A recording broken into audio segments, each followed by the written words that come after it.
कोई काम इंडस्ट्रियलिस्ट करे तो उसको इसमें बहुत से छूट दी जाती है इसमें, तो अच्छा सुझाव है। इसके आगे में अरविंद विजारनिया से रिक्वेस्ट है कि वो अपना सुझाव दें।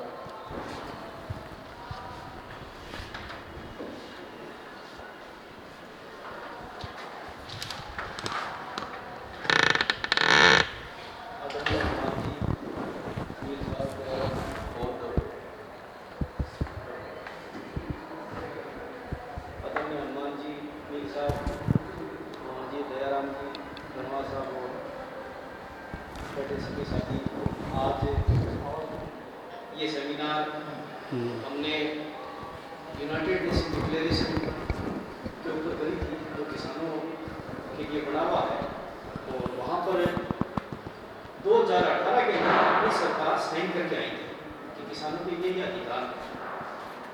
किसान अपना गुमराह हुआ है, उसको अभी तक ये ध्यान नहीं है कि मेरे लिए अधिकार है, और अपनी गवर्नमेंट नीति निकलनी है, इसलिए यहाँ आकर के संसद में इस चीज़ों पर साइन नहीं करा है।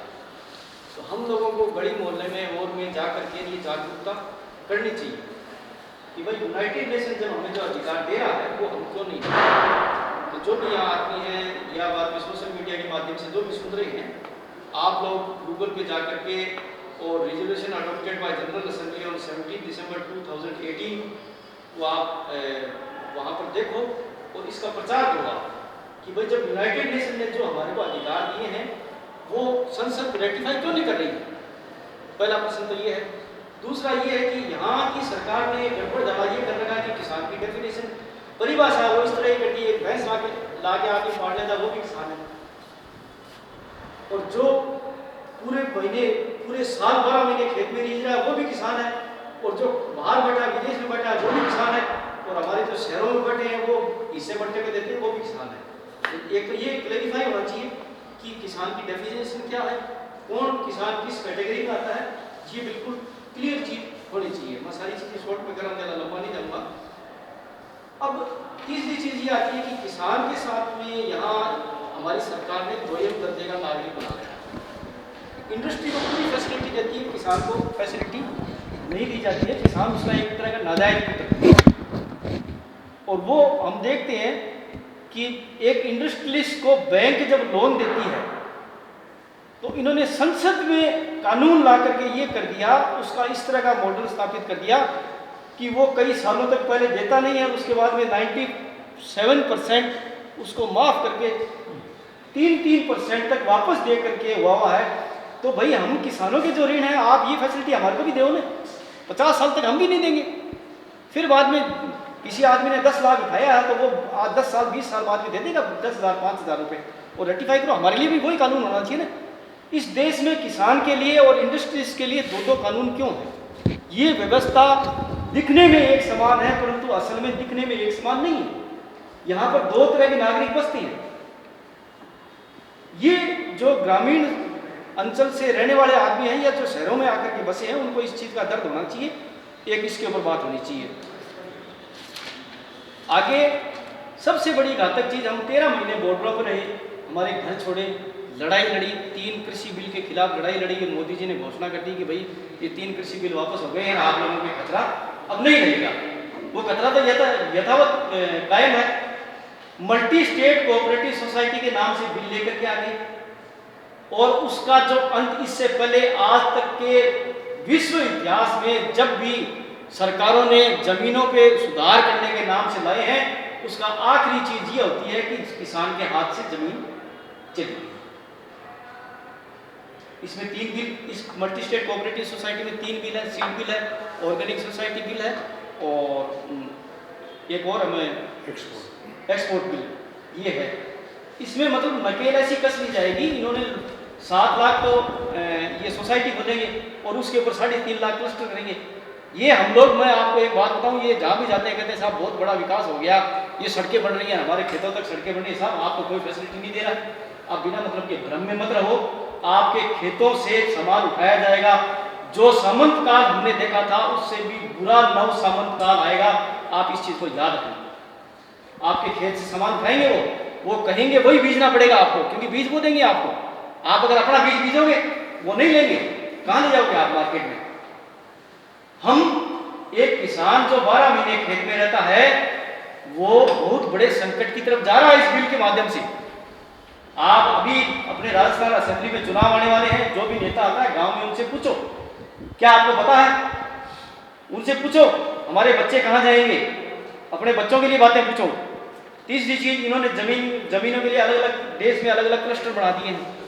यहाँ तो आम उगाए जाएंगे, यहाँ बनाना उगाया जाएगा, यहाँ बाजरा उगाया जाएगा, यहाँ मूंग उगाया जाएगा। आप अंदाजा लगाओ, हम गांव में रहते हैं, गांव एक अपने आप में एक इंडिपेंडेंट इकाई है, खत्म हो जाएगी वो चीज, खत्म हो जाएगी। इस चीज पे भी गौर करने की चीज है कि भाई एक किसी भी आदमी का एक खेत होता है, वो उसकी टेरिटरी होती है, वो वहां का स्वयं राजा है, वो उसमें चाहेगा जैसे करेगा। आप कौन होते ऑर्डर देने वाला है हमारे को इस चीज को? ये गौर करने वाली चीजें हैं। फिर यहाँ पर इंडिया में जो हमारे को दाम मिल रहे हैं, अगर दूसरे देशों से कंपैरिजन सरकारें बात दे रही हैं, चाइना में जो मूल्य मिल रहा है वो अंतर्राष्ट्रीय कीमत से 10% ज़्यादा किसानों से माल खरीदते हैं। स्विट्जरलैंड में 41%, 41% ज़्यादा पे खरीदते हैं। यूरोपियन यूनियन में 4% अंतर्राष्ट्रीय कीमत से ज़्यादा खरीदते हैं। और इंडिया में आपको पता है कितने पे खरीदते हैं? -13%, -13% पे खरीदते हैं। हम शहरों में आके बसे, क्यों बसे शहरों में आकर के? किसी को मज़ा नहीं आता है अपना गांव काका बाबा छोड़ के आने को। क्यों बसे? 1947 में 3 बाजरे की बोरी में 1 तोड़ा सोना आता था। ट्रॉली भर की बाजरे ले जावा तो 1 तोड़ा सोनू दुनिया भर केकरा झट मरा के देखा, केकरा चलो शहर में चलो, बड़ी कमाई कर। इस मेथड के बाद में जब कागज का नोट आया था, जरा अपनी रड़क काटी गई। अब डिजिटल करेंसी, जब डिजिटल युग आ जाएगा 2026 के बाद में, किसान एग्जिस्ट नहीं कर पाएगा। आप अपनी बात को कहो इस चीज में, जगह जगह कहो कि डिजिटली चीज नहीं होनी चाहिए, विरोध करो इस चीज का। जो भी नेता आता है उनको पूछो डिजिटल होने के बाद में हमारे जो अधिकार है वो कहाँ रहेंगे? कागज के नोटों को तो देख लिया, एक कागज को टुकड़ा हो भी बराबर कर दिया साहब मिर्ची, पहले सोनू बचना था ठीक होगा। अब इन्होंने देखो संसद में, आप ये जो सरकार आई है इसके आने के बाद में आप कानूनों का सर्वे करो, वो सारे के सारे जो कानून है प्रो कॉर्पोरेट बने हैं, प्रो किसान और जो प्रो फार्मर बिल है एक भी नहीं है, not even a single one. Total जो बिल बने हैं वो प्रो कॉर्पोरेट बने हैं कि किसान का गला किस तरह से काटा जाएगा। हमारे किसान नेता इतने बेवकूफ़ हैं, चाहे उनको ये भाषा अच्छी लगे या नहीं लगे। एमएसपी के मुद्दे की बात करते हैं, हमारे को एमएसपी मिलना चाहिए, एमएसपी का मुद्दा ही खत्म कर दिया इन्होंने। ये कहते हैं हम तो फोर्टिफाइड अनाज खरीदेंगे, आपका अनाज ही बेकार है। कौन से अनाज को बेचोगे आप?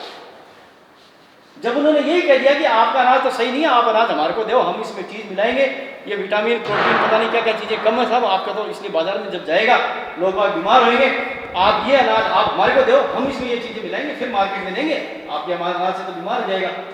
भाई हमारे बड़े बुजुर्ग जो थे वो अनाज खा करके कभी बीमार नहीं हुए, वो इन्होंने किस चीज़ के माध्यम से? कानून के माध्यम से। और ये सबसे बड़ी कमजोरी क्या होती है कि हम गली मोहल्ले में बहुत बातें करते हैं, परंतु देश, आप एक चीज़ को ध्यान रखो, देश कानून से चलता है, कानून का बनता है, संसद में बनता है। हम उसमें कितने आदमी ध्यान रखते हैं? कोई आदमी इस चीज़ का ध्यान नहीं रखता है। जिस दिन हम ये ध्यान रखने लग जाएंगे उस दिन हमारा गला कोई नहीं पकड़ पड़ेगा। एमएसपी की जो बात है वो इन्होंने जो, क्योंकि अपने WTO में वहाँ पर साइन करके आई हुई है, उसको भी डिसओबे नहीं कर सकती है, तो ये 3 बॉक्स बना रखे हैं, green box, blue box, red box. MSP को इन्होंने रेड बॉक्स में डाल दिया। अपने किसान नेता कहते हैं साहब हमारे को एमएसपी, अरे भाई तुम एमएसपी ये झगड़ा छोड़ो ना, इनको कहो ग्रीन बॉक्स में हमारे लिए सुविधाएं दो। उस ग्रीन बॉक्स को ये कोई मांग नहीं करता है। कार्बन क्रेडिट हमारे को तो ज़्यादा जरूरत ही नहीं है, कार्बन क्रेडिट का जो हिस्सा हमारा मिलता है वो दे दो आप हमारे को।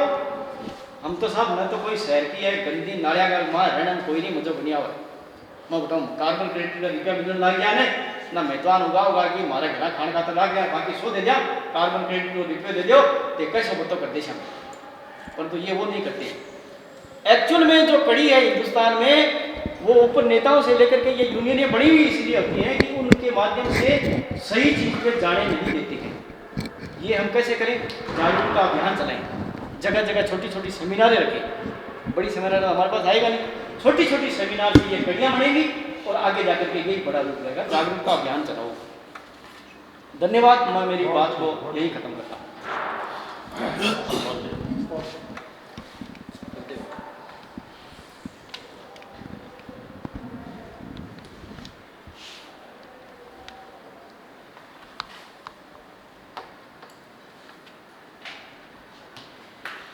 किसान को कार्बन क्रेडिट मिले।